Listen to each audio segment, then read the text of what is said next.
Dans le premier épisode, vous avez pu découvrir le parcours de Mario Rigo, cet Italien.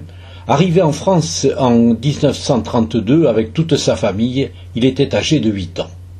L'épisode qui suit montre parfaitement qu'en 1941, le clan Rigo ne s'est pas trompé de camp. Il a participé activement, depuis le château La Renardière, à la résistance. Pendant la guerre, alors là, je te dis que les maquisards, on en a eu.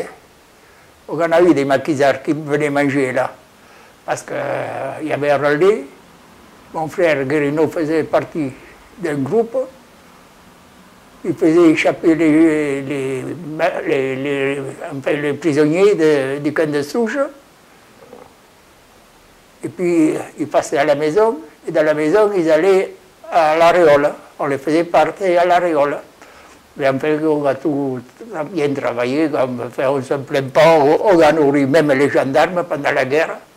Parce qu'on avait un concasseur.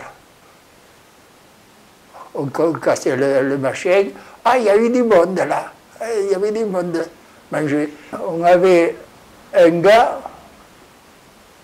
on l'appelait Georges, mais ce n'était pas son nom. Mais je voyais que c'était un gars qui n'était pas...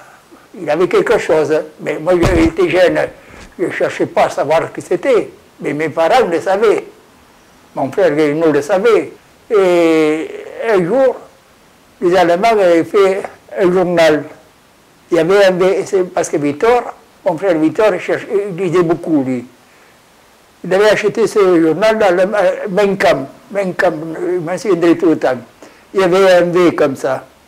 Et chaque V, il y avait les têtes de terroristes qui cherchaient. Et au milieu, il y avait celui-là qu'on avait à la maison, que la police, les SS... Alors, moi j'ai regardé, mais je n'ai pas fait comme j'étais jeune, je m'en fous. Tu n'avais pas conscience du risque? Non.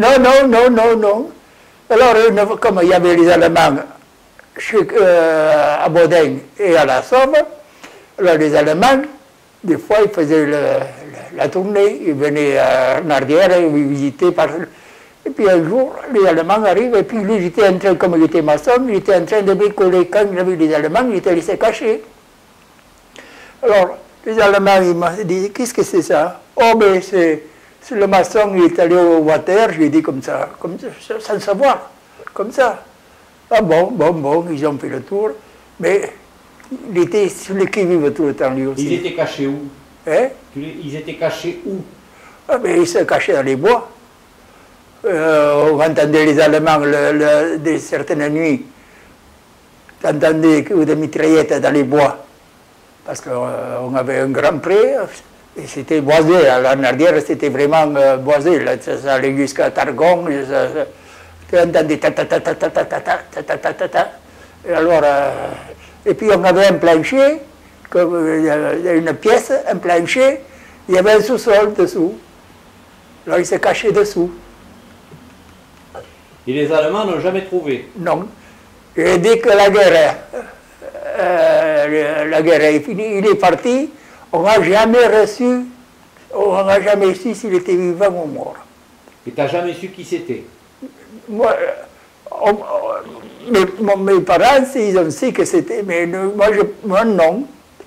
Mais on a eu mon frère Victor, il en a porté un de la Renardière jusqu'à l'Aréole, passer la ligne de démarcation sur le cadre de l'eau.